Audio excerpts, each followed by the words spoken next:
The runway is burning behind him. He has no fuel for a second pass, no ammunition left, no radio contact with anyone who can help. Below him, 200 Allied soldiers are kneeling in the snow. German trucks are pulling into formation. A firing squad is already stepping out of their vehicles. Lieutenant Richard Partridge has exactly one bomb left, and he is about to drop it on his own base. It is April 1940. The war is only 7 months old. Hitler's forces have already swallowed Poland and Denmark. Now they are tearing through Norway. The British are losing badly. Partridge is a Royal Navy pilot flying a Skua, a 2-seat dive bomber that most of his comrades call a flying coffin. It is slow. It is underpowered. It has the turning radius of a freight train. But it is all they have. He is stationed at a frozen airstrip near the town of Narvik, deep inside the Arctic Circle. The snow never stops. The sun barely rises, and every morning the Luftwaffe paints the sky black. By mid-April, the Germans have surrounded the Allied position. British, French, and Norwegian troops are cut off from reinforcement. Supply lines are gone. Hope is freezing to death. Partridge has flown 3 missions in 48 hours. He has not slept. He has not eaten anything except a tin of cold beans and a piece of hard bread. On the morning of April 21st, he is ordered to take off in his Skua, alone, and scout German positions along the fjord. What he finds changes everything. The sky is gray and low. Snow flurries hit the cockpit glass like tiny fists. Partridge flies low over the frozen water, hugging the mountains to avoid radar. His rear gunner, a young man named Thomas, scans the tree line for movement. At first they see nothing. Then they see everything. On a narrow road leading to the Allied base, a column of German trucks is moving fast. 30 vehicles, maybe more, each one packed with soldiers. Partridge pulls up to get a better view. His stomach turns cold. The trucks are not heading toward the front line. They are heading directly for the airfield, his airfield. And then he sees something worse.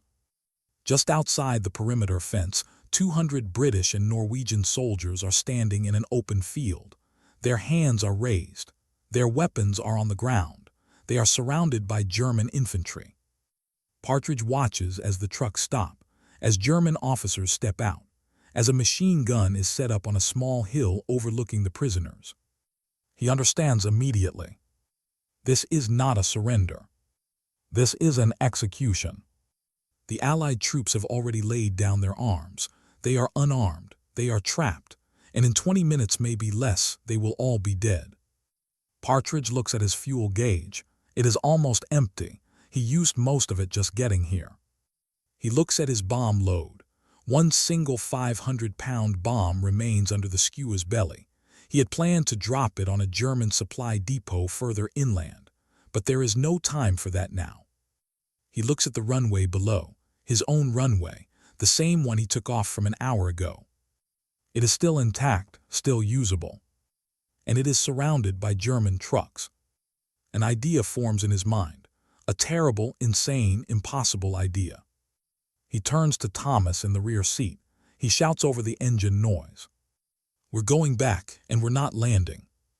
Thomas looks at him like he has lost his mind. Maybe he has. Partridge pushes the Skua into a steep dive. The air screams past the cockpit. The altimeter unwinds like a falling stone. 3,000 feet, 2,000, 1,000. Below him, the runway rushes up like a pale white scar cut into the frozen earth. The German trucks are parked in a loose line near the control tower. Soldiers are unloading equipment. Officers are pointing toward the prisoners in the field. None of them look up. They never expect an attack from a British plane. Not here, not on their own captured ground. Partridge waits. 500 feet, 403. He can see the faces of the German drivers now. He can see the snow melting on the hoods of their trucks. He can see his own shadow racing across the runway ahead of him. Thomas is shouting something. The wind is too loud to hear. 200 feet. Partridge's thumb hovers over the bomb release. He is aiming at the center of the runway, right between the trucks and the control tower, right where the ground is hardest and the explosion will spread farthest. He thinks about what happens next. The bomb will crater the runway. It will destroy his own airfield. It will make landing impossible for any British plane, including his own. He will have nowhere to come back to. But the Germans will lose their trucks. They will lose their momentum. They will lose the next 30 minutes, the 30 minutes those 200 men need to escape. 100 feet. Partridge presses the release. The bomb falls away. The skua lurches upward as the weight disappears. For 1 second there is silence. Then the world turns white. The explosion tears through the runway like a fist through paper. Concrete and frozen earth erupt into the air. The shockwave slams into the German trucks, flipping 2 of them onto their sides. Flames catch the fuel tanks. Men scatter in every direction. Partridge pulls the skua into a sharp climb. The engine coughs. The fuel warning light is blinking red. He looks back over his shoulder. The runway is gone. A smoking crater 20 feet wide sits exactly where he aimed. The German column is in chaos. Burning trucks block the road.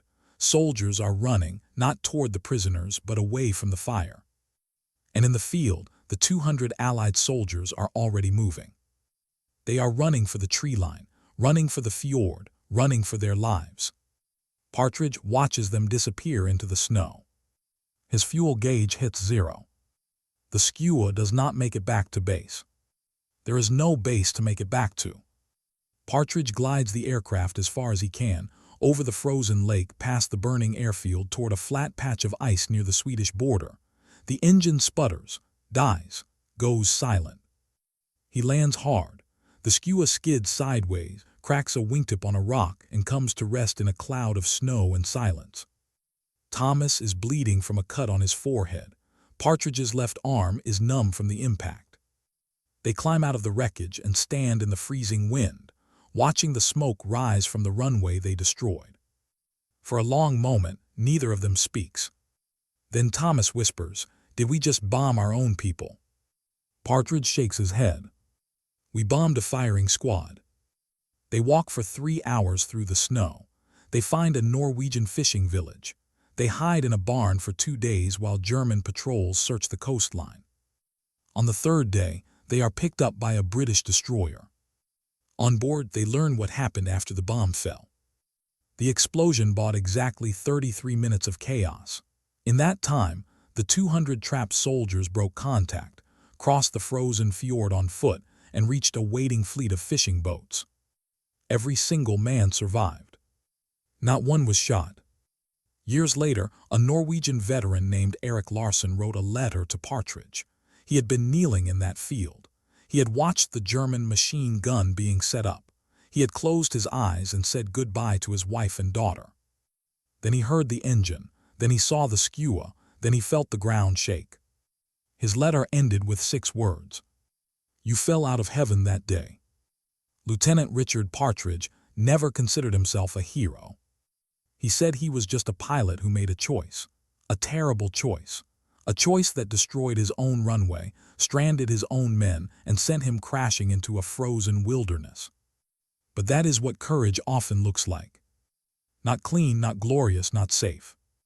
It looks like a man with 1 bomb and no fuel, staring down at 200 lives, and deciding that his own runway is worth less than their tomorrows. He bombed his own base to stop a massacre. And in doing so, he proved that sometimes the only way to save someone is to burn everything you have behind you.